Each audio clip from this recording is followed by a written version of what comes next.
Okay, so that's sort of warm-up preliminary about what classical mechanics is about. It's about predicting the future, or using the predictability, the fact that in principle you could predict the future in other ways, such as statistical ways, to limit what will happen. All right, now we want to move on to a more realistic world, and in fact the world of particles. We're going to be interested in the world of particles moving, and a particle for our purposes can be thought of as a point particle. If we want to make a more complicated system, we'll make systems of particles, points particles, but we'll consider point particles moving around in space. So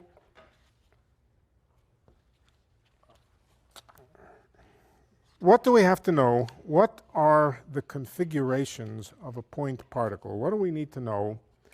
Well, okay, before we do so, I think we should do a little bit of mathematical preliminary.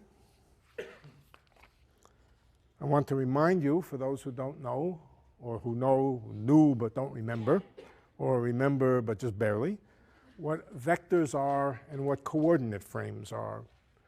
A coordinate system is just a way of describing space quantitatively.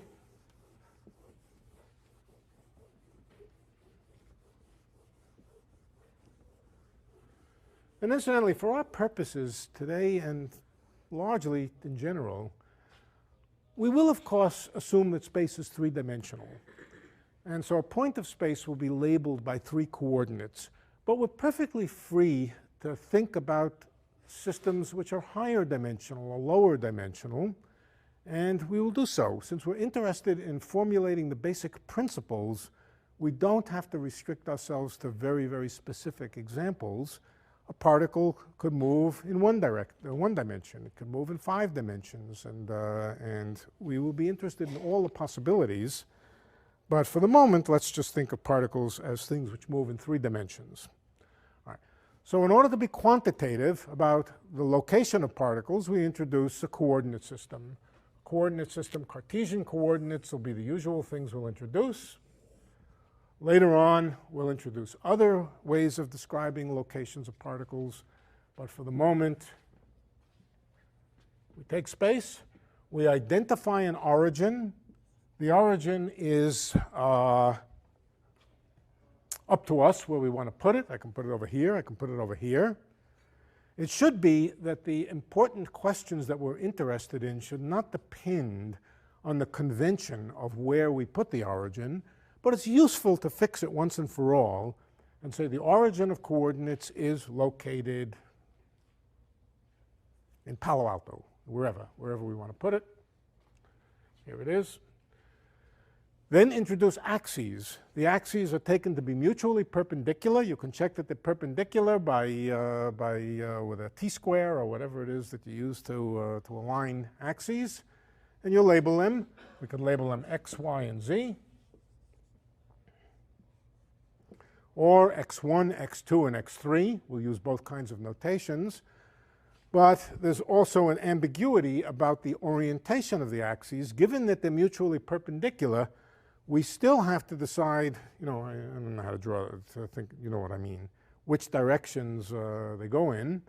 And so that's like fixing the origin of coordinates. We also have to fix an orientation for the x and y axis. Once we fix the orientation for the x and y axis, the third one is fixed. It's perpendicular to it.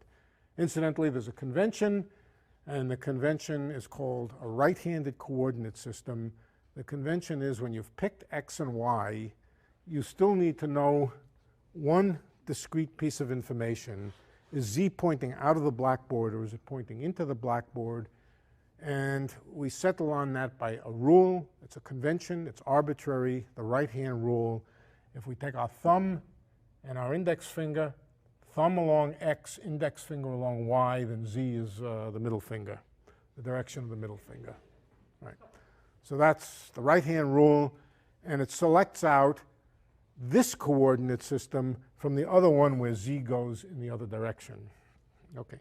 So that's the idea of a right-handed coordinate system. we also have to mark off distances along here. So distances are marked off, equal distances, with a ruler.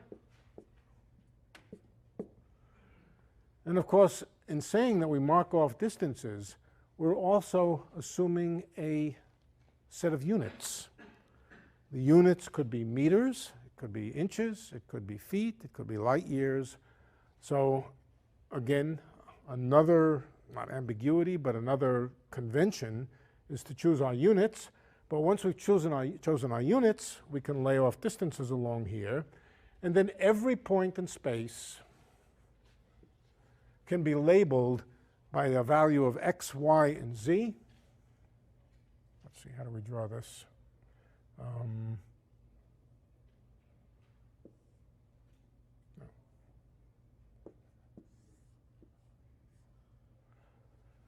It has a height, y. It has an x, and it has a z, z. If you like, you can think about how do you get to this point from the origin. You go a certain number of steps along x, you go a certain number of steps along y, and then you go a certain number of steps along z. And those quantities, x, y, and z, are the coordinates of the point. So a point is labeled by a set x, y, and z. Now, I know you all know this, but let's spell it out anyway. Okay, so that's the way we describe a point. That's the way we describe a particle.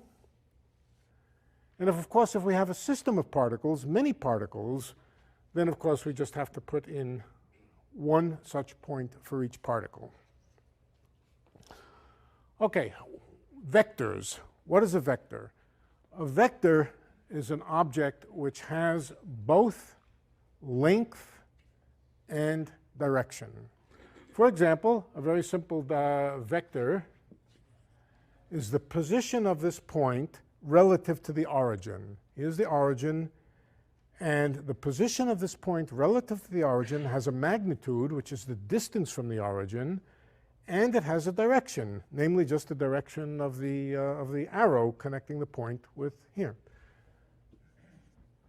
Think of that vector as an object which has a length and a direction, but don't think of it as being located anywhere. Think of it as being the same no matter where I draw it in space. In fact, I don't even have to think about drawing it in space. It is what it is. It's a magnitude and a direction in space. That's called a vector. And from now on, we will label vectors by putting a little bar on top of them. If I'm really conscientious, I'll put a little arrow on top of them. If I forget the top of the arrow or I get bored writing arrows, I'll just put a little bar on top. And here and there, I may even forget to put anything on top, but you'll remind me. Okay, so a vector has a magnitude. The magnitude is its length. It does not have to necessarily be a relative position. It could be a velocity, it could be an acceleration, something that, or other things. It could be an electric field, be all sorts of things. The criteria for it to be a vector is that it has a length and a direction. Okay, so that's the notion of a vector. Every vector can be described or has associated with it a length. Let's call the length of it. In fact, for the length of it, I don't have to put a vector sign. 2 bars on either side of it, the absolute value of it, are called its length. So this is a way of writing its length. Okay? So that's the length of the vector. And the vector, it's always positive or 0. It could be 0. If the vector has no length at all, in other words, if this point were right at the origin, it would have no length at all, it's always either positive or 0. So every vector has a length, and it has a direction which is not so easy to write down. Okay. It can also be described by components. The components of the vector are exactly what I said before. If you wanted to go from the origin to this point over here, you would go a certain number of units of x, a certain number of units of y, and a certain number of units of z. The other way to define it is to drop a perpendicular from the point to each one of the axes. I don't draw this very well. Let's see, I think how are we going to do this? I want to get this vector to be out of the blackboard. How can I get it to be out of the blackboard but draw it on the blackboard? Anytime I draw it on the blackboard, it always looks like it's on the blackboard. Okay.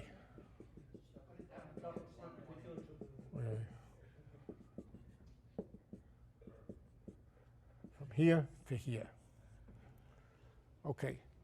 We drop a perpendicular from the tip of the arrow to each one of the axes, and that lays off for us a distance along those axes, which are the three components of the vector. We'll call them Vx, Vy, and Vz. When I'm writing the components, I have no need to put the arrow on top of them. The components themselves are numbers. Okay. What is the length of this vector whose components are Vx, Vy, and Vz? Yeah, the square of the length is Vx squared plus Vy squared plus Vc squared. Pythagoras' theorem, except in 3 dimensions.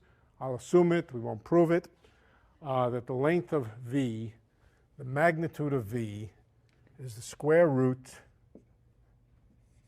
of the sums of the components.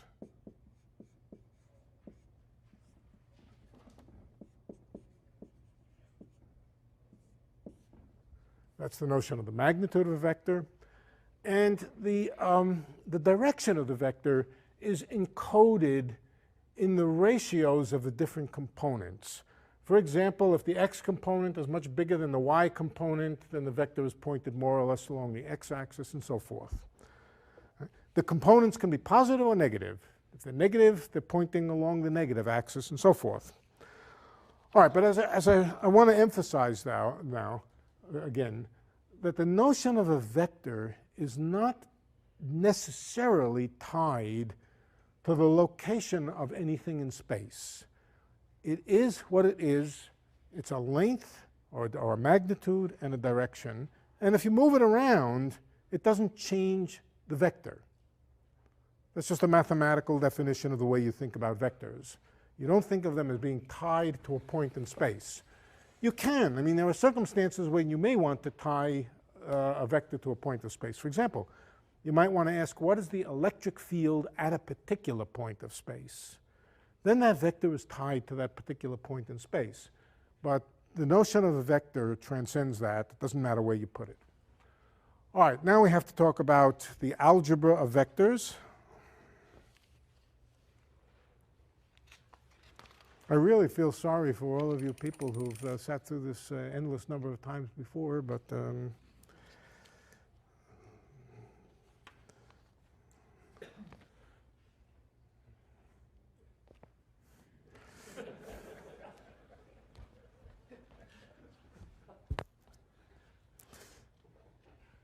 it's funny, there are some things, like a book, which no matter how good the book is, pretty much, except for some extremely special cases, you really only want to read it once. You know, you may say you want to read that book, you love that book so much you could read it endlessly, but it's not really true. You read it once. There are other things like a good piece of music which you want to hear over and over, and it doesn't matter how many times you've heard it. It just is always good to hear. I assume my lectures are like that. What? Okay. All right, so let's talk about the algebra of vectors. The algebra of vectors, first of all, you can add them, you can subtract them, you can multiply them by numbers. So let's talk about that a little bit. Given a vector, let's call the vector A.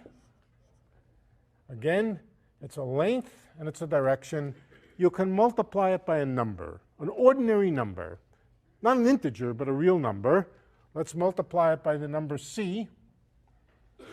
What's the definition of that? It depends on whether c is positive or negative. If c is positive, it's a vector along the same direction, except its length is multiplied by c. So twice a vector means a vector of exactly the same direction, but twice as long, and so forth and so on. We can also define the negative of a vector. In other words, we could let c be minus 1. I can either put here minus 1 or just minus the vector. And of course, the negative of a vector is exactly the same vector except with the direction in the opposite direction. That's the definition of multiplying a vector by a number, by an ordinary number. Now you can also add vectors. Let's just remind ourselves about the rules for adding vectors. There are three ways of thinking about adding vectors. In the first way, let's say A plus B. We take A and we lay it out. Here's one end of it, the tail end of it, here's the arrow end of it. Then we take B and we put the tail of B at the head of A, and we draw a triangle. The triangle has its third leg, C, which is the sum of A plus B.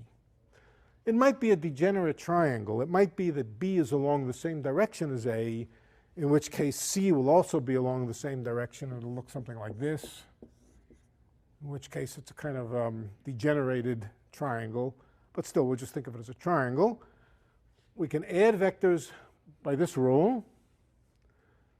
Okay. We can multiply vectors by numbers. Oh, before I do that, let's just talk about the two other ways of adding vectors. They're trivial. According to this rule, it looks like it might depend on which one I laid down first, but of course it doesn't. You can choose a rule which is symmetric between the two of them. If this is A and this is B, you put the tails of A and B down together, you draw a parallelogram, and you draw the diagonal of the parallelogram, and that's called C. And in this form, it's completely manifestly clear that it doesn't matter whether you put A down first or B down first. So A plus B is the same as B plus A. Okay, so that's vector addition. You can multiply vectors by numbers, either positive or negative. Let's call this A. We know exactly what that means. We can multiply B by a number B. What am I doing? B. And we can add them. We know how to multiply by numbers. We know how to add. And that means we know how to construct the vector A times vector A plus B times vector B. We know exactly what that means. Okay. The third way of adding vectors is to use the components. So if we have two vectors with components AX, AY, and AZ, and BX, BY, and BZ, then CX is just equal to AX plus BX, and likewise CY and CZ. We could summarize this all by saying C sub I, where I could be X, Y, or Z, or 1, 2, or 3, is equal to AI plus BI, and that's an equivalent way, a useful way to add vectors, since often we specify the vectors by their components. All right, if we can add vectors and subtract vectors and multiply them by numbers, the natural question is, can we multiply vectors? Can we divide vectors? Well, no, we're not going to divide vectors. The idea of vector division is not a well-defined idea. But there are vector products. There are two kinds of vector products, two distinct concepts of multiplying vectors. In one of them, when we multiply two vectors, we don't get another vector. We get a number, a thing that's called a scalar. And sometimes a number is just called a scalar. So one definition of the product of two vectors is called the dot product. Let's talk about the dot product of two vectors, A dot B. A dot B is defined in the following way. You take A, you take B, and now you think of the component of A along the axis of B. What does that mean? That means you drop a perpendicular from the end of A to the axis, not to the x-axis, not to the y-axis, not to the z-axis, but to the axis defined by B. So you drop a perpendicular, And now you take the length of, let's call this here A sub B, the component of A along the B axis. You take the component of A along the B axis and you multiply it by the component of B along the B axis. What's the component of B along the B axis? It's the magnitude of B. All right? So you take the component of A along the B axis, you multiply it by the component of B along the B axis. All right? And that's called the dot product. I'll write it out in a minute more definitely. That's called the dot product. But the way I defined it, it looks like A dot B might not be the same as B dot A. After all, the rule for B dot A would be to drop a perpendicular from B onto the axis defined by A, which is a different thing, and then multiply them together. Is it obvious that A dot B and B dot A are the same thing? Well, if we can write them in a manner which is symmetric between the two of them, then we'll know they're the same thing. Okay, so let's call this angle here theta. The magnitude of A is the length of A. The magnitude of B is the length of B. What is the component of A along the B axis?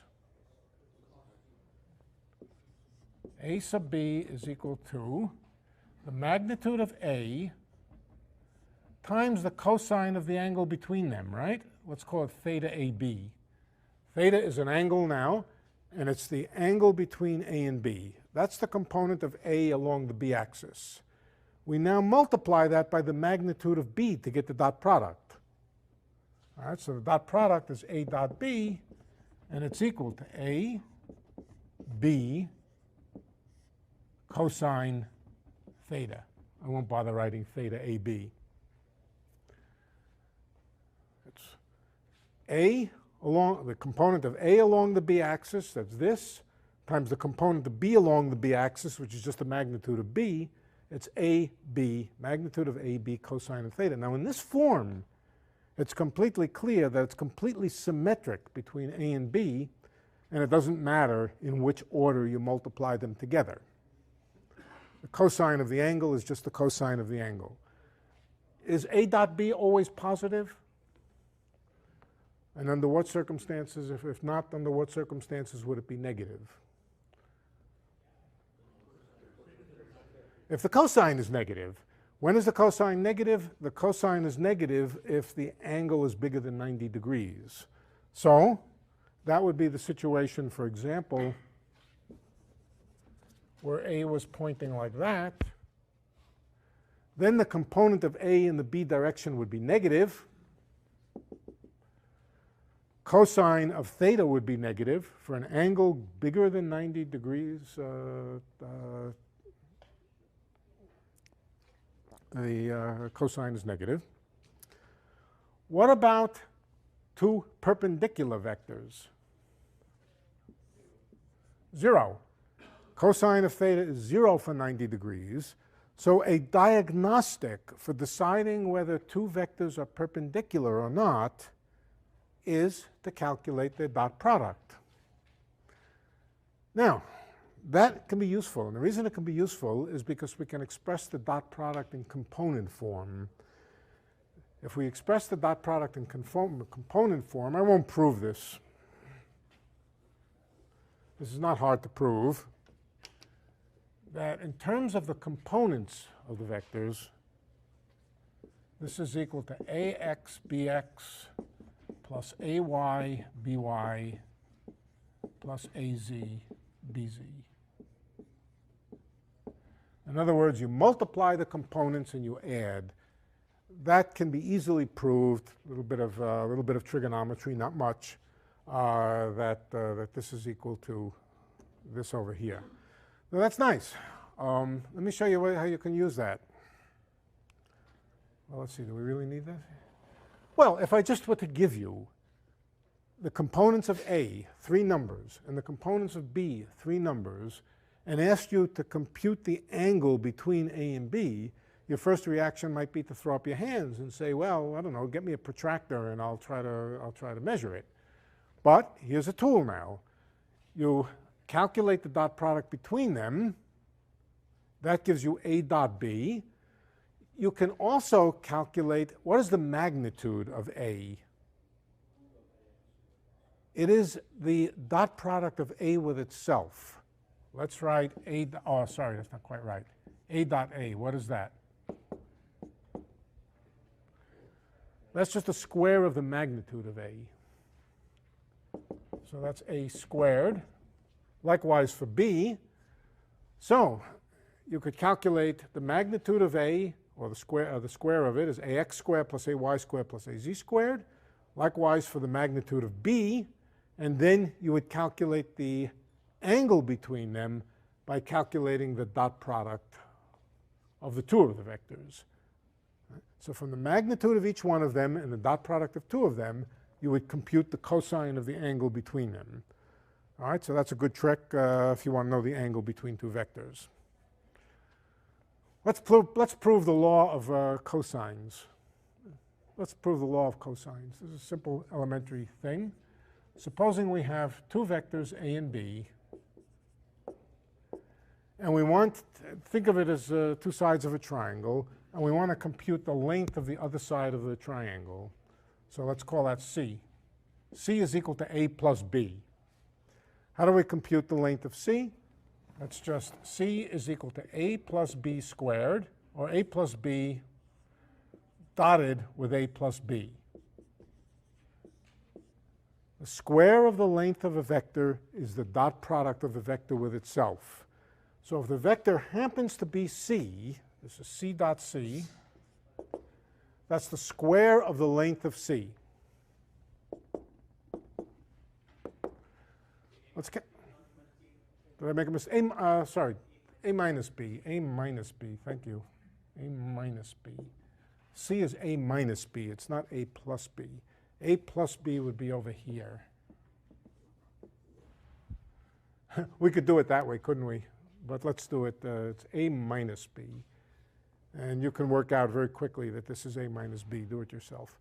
OK, so it's A minus B squared. What is this equal to? This is equal to A dot A plus B dot B minus 2 A dot B. Right? Just multiplying them together. And this is just the square of A. This is A magnitude of A squared plus the magnitude of B squared. And this is minus twice the magnitude of A times the magnitude of B times cosine of the angle between them. That's called the law of cosines, that the size of the third leg of a triangle is given by the sums of the squares minus twice the product of the lengths times the cosine of the angle between them. OK, so that's vector addition, vector multiplication, vector subtraction, even vector multiplication, the dot product. We'll worry about the cross product another time, not today. All right, now, not more important, but more interestingly, we have not only a algebra of vectors, which means adding, subtracting, and so forth. Oh, as I said, there's no notion of division of two vectors. And notice that for the dot product, the product of two vectors is not a vector. It's a number. The cross product is another matter that we'll come to another time. OK, now, let's talk, first of all, about a particular vector which characterizes the position of a particle. Here's the position of a particle. Now think of it as a particle. In fact, we're going to allow it to move around in a little while. And the origin is a particular special point that we've picked out. We do have to worry about what happens if we change the origin, but we're not going to do that today. And therefore, the position of the particle defines a vector. That vector is usually called little r. R, I suppose, stands for radius.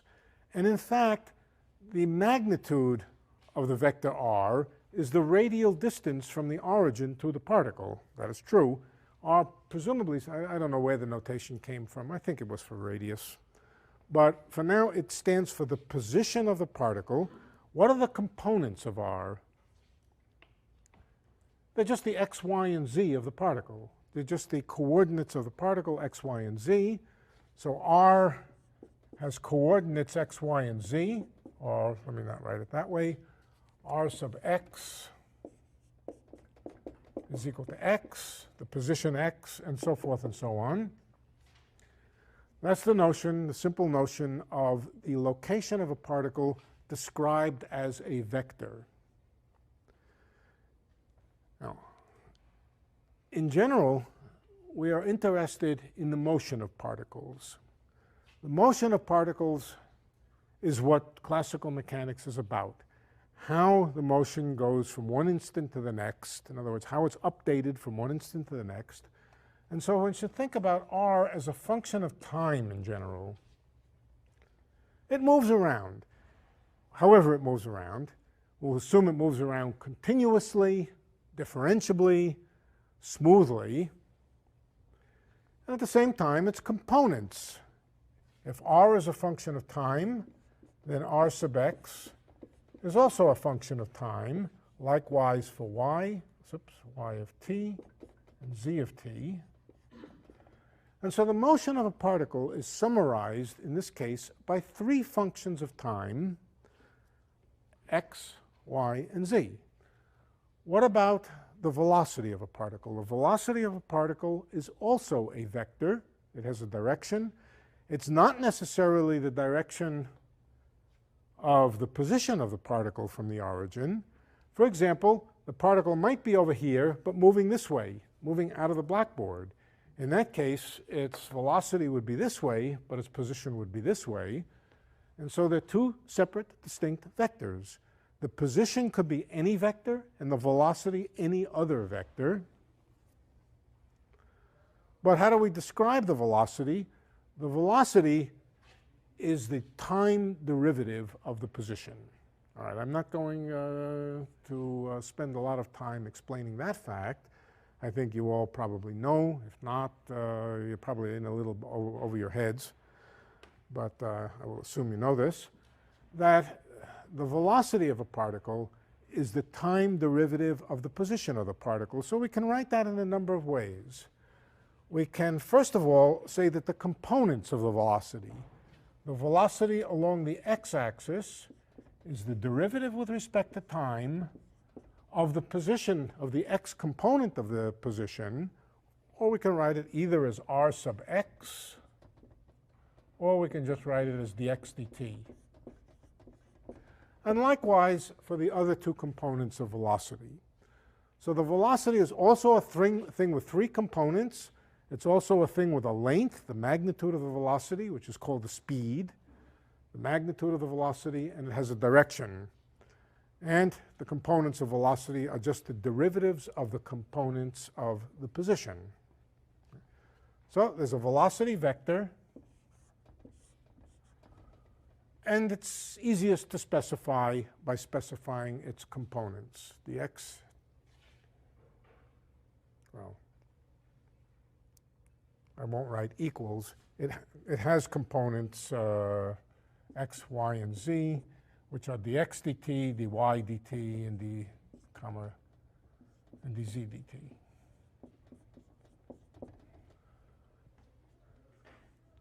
That's the notion of the velocity vector. And I will frequently and almost always use a notation which many of you know, but I will introduce it here anyway. Differentiating anything with respect to time, calculating its rate of change as time proceeds. There's a traditional notation for it. Some of you know it, some of you don't. I'll tell you right now. The derivative of anything, let's call it any function of time, with respect to time, is just labeled. This is just in order to keep from having to write d by dt over and over, is just to put a little dot on top of it.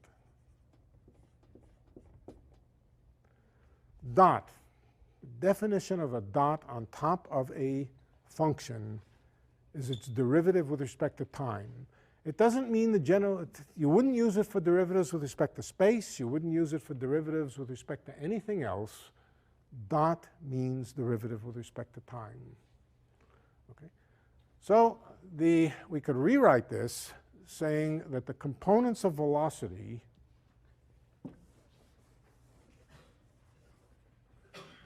let's write it in one formula, v sub I, where I could be x, y, or z, is equal, first of all, to dx sub I by dt, which is the same as x sub I dot. That's the notation for velocity. Velocities are important. Let's work out an example. Well, no, before we work out an example, let's talk about acceleration. What is acceleration? It's the rate at which the velocity is changing. Acceleration is 0 if velocity is not changing. Whenever the velocity changes, there's acceleration.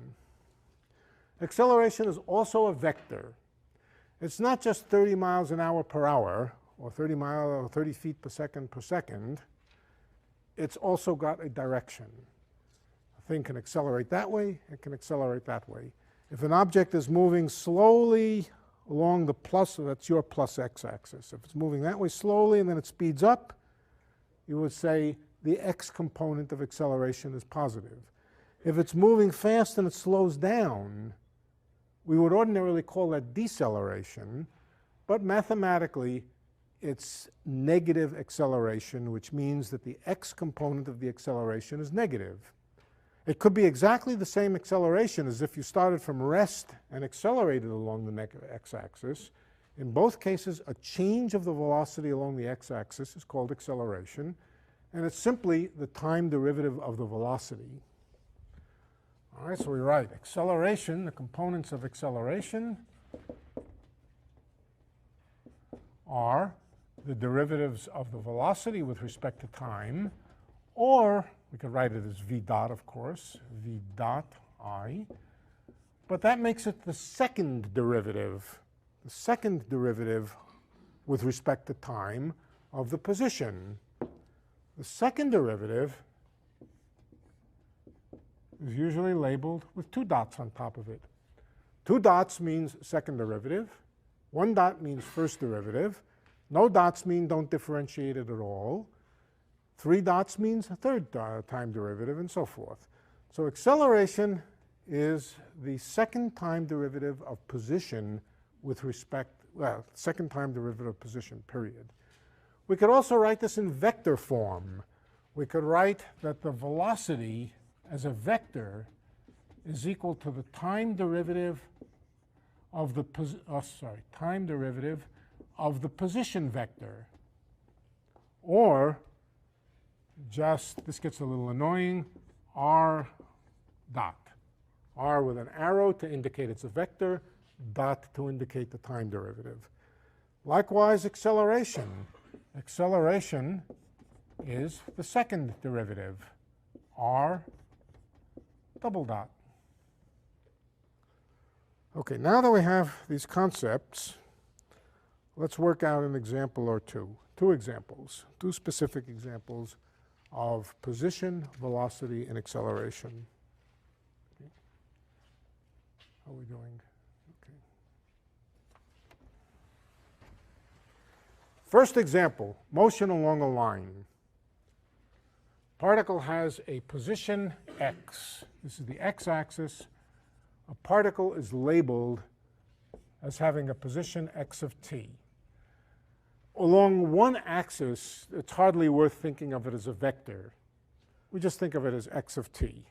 It is a one-dimensional vector, but one-dimensional vectors are too trivial to even call vectors.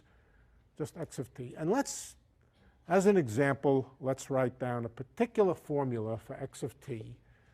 This is x of t, which we're going to assume is a constant, some number, plus b times t plus c times t squared. Now, there's nothing to prevent us from going on, but let's suppose that is the formula which tells us where the particle is at any given time. In particular, at the start, let's take the start to be at t equals 0. At t equals 0, the particle is at A. Okay. Let's calculate the velocity and the acceleration. You all know how to do this. To calculate the velocity, we write x dot, and that's the first time derivative. The derivative of A is 0. It's just a constant. The derivative of b times t, b. And the derivative of ct squared, plus 2ct, right? All right, so this tells us now that the velocity at time 0 is b, right, to start with. But then the velocity starts increasing. Of course, it depends on whether c is positive or negative, or whether it increases one way or the other. But whatever it is, it starts at b, and then as time goes on, it either increases or decreases depending on c, linearly with time. What about the acceleration?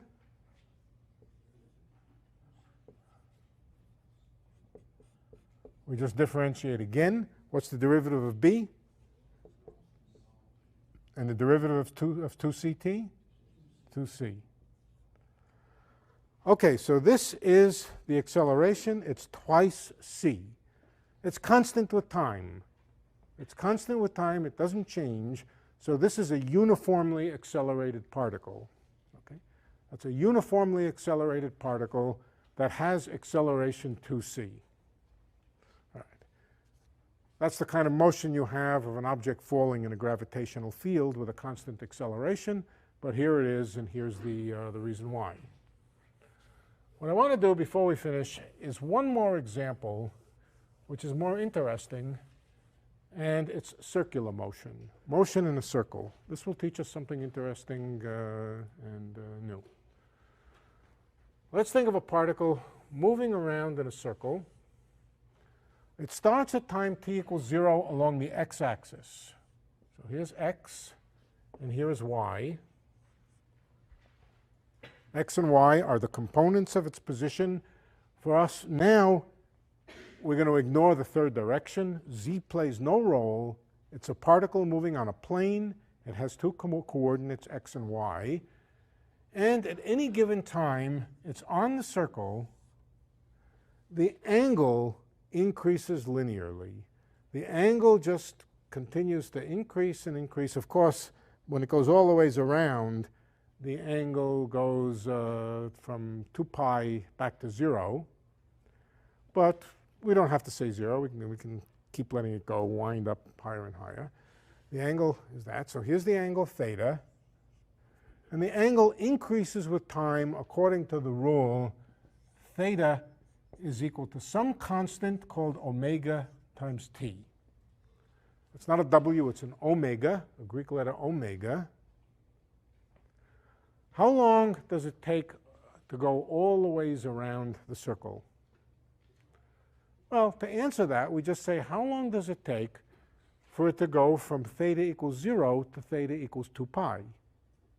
2 pi is 360 degrees in radians. We're working in radians, of course.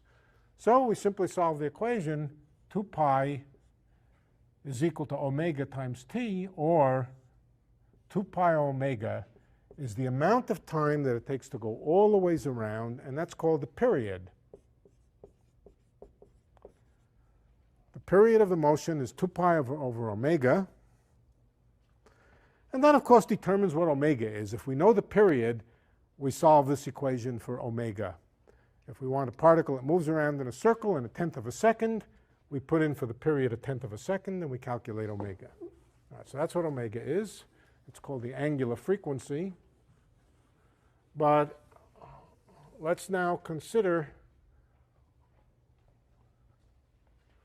what are the x components and what are the x and the y components of the position of the particle. And that's easy. Let's have it moving around on the unit circle for simplicity. Let's have it moving around on the unit circle, which means radius equal to 1. Okay, what is the x component of the position? Cosine theta, right? Cosine theta. What is the y component? Sine theta. Okay, so now we know the components of position as functions of time. X of t is equal to cosine of omega t. Y of t is equal to sine of omega t. And now we can start calculating the velocity and the acceleration. All right, so let's calculate the velocity and the acceleration. I assume that you know how to differentiate a function like cosine omega t. All right. So we just have to compute the first time derivative to calculate v sub x. And the time derivative of cosine omega t is what? Okay. Minus omega times the sine of omega t. Okay, everybody know that? Anybody not know that? In the notes, I suspect there's a whole primer on calculus. And one of the things that I think is discussed is derivatives of trigonometric functions. So to differentiate cosine, the derivative of cosine is minus the sine, but because of the omega here, there's an omega here. So this much I expect that you will be able to either you know, you recognize it, or you'll be able to go home and figure out why this is true. What about v sub y?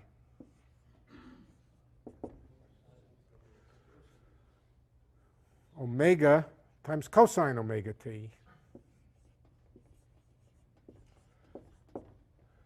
Okay, now I have an interesting question for you. What's the angle between the velocity and the position? The position is over here. What's the angle between the position and the velocity? It's pretty obvious that it's 90 degrees. You can see that just by saying, well, we know the velocity is going to be moving along there. But how can we check it? We can check it by checking the dot product. Here's x and y are the components of a unit vector. Vx, vy are the components of the velocity vector. What's the dot product between the position vector, let's call it r, and the velocity vector v? Well, it's the product of the x component of position times the x component of the velocity, plus the product of the y component of position and y components of velocity. So it's cosine omega t times minus sine omega t plus sine omega t times cosine omega t. They cancel. This product here has a minus sign in front of it. This product here has no sign. Both of them have cosine times sine in them. So there's a direct calculation of the dot product of position and velocity, and it's 0. What does it tell you that the dot product of two vectors is 0? It tells you that they're perpendicular. Okay? So without, intuitively it's obvious that the velocity and position are perpendicular to each other, but here's the calculation that proves it. Okay? Let's go another step and calculate the acceleration. The acceleration is another derivative.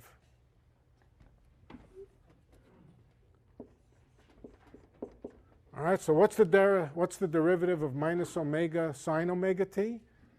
Well, it's minus omega times the derivative of the sine, which is another factor of omega and a cosine. So this would give us minus omega squared cosine omega t. And what about a sub y? Derivative of omega, we first of all have a factor of 2 factors of omega. And the derivative of cosine, this is equal, minus sine.